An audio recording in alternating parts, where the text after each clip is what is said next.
Bonjour tout le monde, shalom à tous. C'est votre frère Sébastien depuis la République démocratique du Congo, plus précisément à Kinshasa. Ceci est un rappel pour ceux qui ont cru en Jésus-Christ et c'est un appel pour ceux qui n'ont pas encore cru en Jésus. J'aimerais juste vous rappeler, vous qui avez déjà cru au Seigneur Jésus, que l'enlèvement est proche. Nous devons nous contrôler.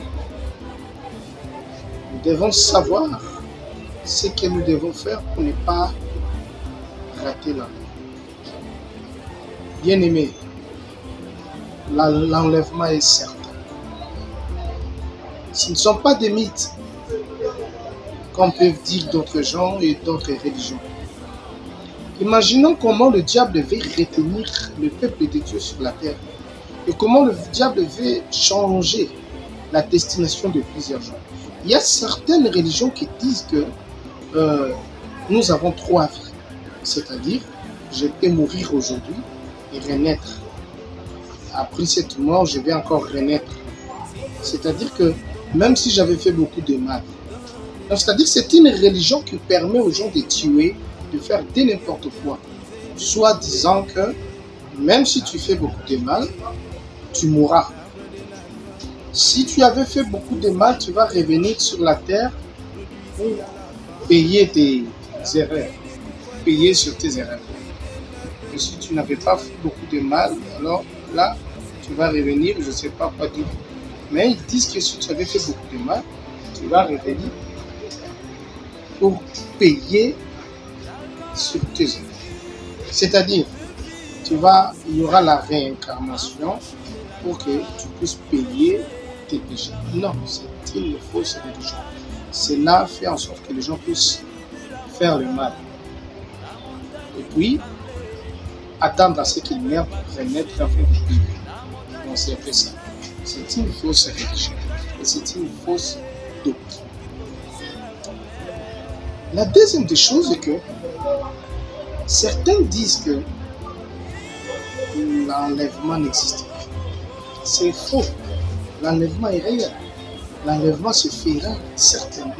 Parce que celui qui a fait cette promesse, c'est lui le créateur des cieux et de la terre.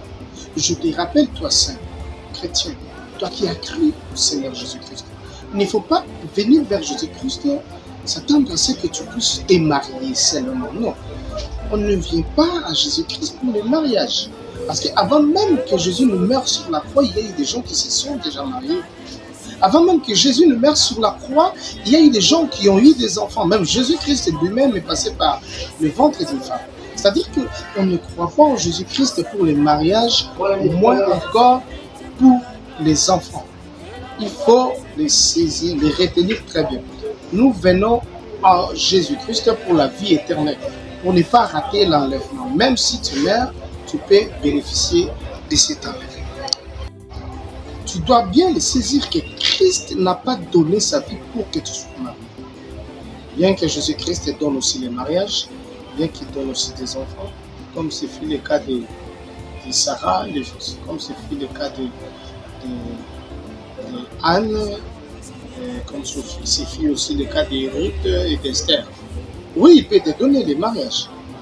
Mais Christ n'est pas mort à la croix pour que tu puisses te marier. Ça, tu dois bien le saisir.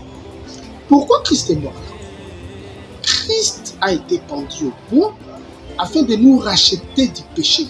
Parce que nous étions condamnés à cause du péché que Adam avait commis plutôt en Éden. Adam a mangé de l'arbre défendu. Cela a attiré la colère de Dieu. Et maintenant, Christ ne pouvait pas venir pour que tu sois marié. Parce qu'avant même que Christ ne soit sur la terre, avant même que Christ ne meure à la croix, il y a eu des gens qui se sont mariés. Donc, la mort de Christ n'est pas égale au fait que tu n'es pas marié. Si tu n'es pas marié, prie Jésus-Christ va te donner le mariage. Parce qu'il le fait aussi même aux gens qui ne prient pas. Il y a des magiciens, il y a des occultistes, Il y a des athées qui ne connaissent même pas le Seigneur Jésus-Christ, mais qui se sont mariés, qui se marient chaque jour. Il y a de ceux-là même qui avortent volontairement parce qu'ils n'ont pas besoin d'avoir d'enfants. Dis-moi, est-ce qu'ils seront capables de venir vers Jésus-Christ parce qu'ils n'ont pas besoin d'enfants? Et toi, tu dis que Jésus-Christ donne des enfants.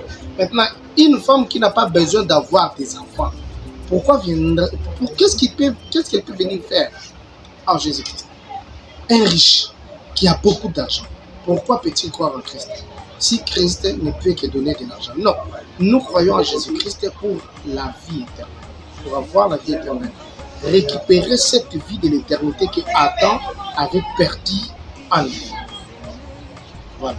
Pour ceux qui n'ont pas crié en Christ Jésus, sachez-le bien, le seul chemin de ta vie, de ton salut, pour que tu vois ton caractère, c'est de croire en Jésus-Christ, le seul maître de ta vie. C'est juste un rappel.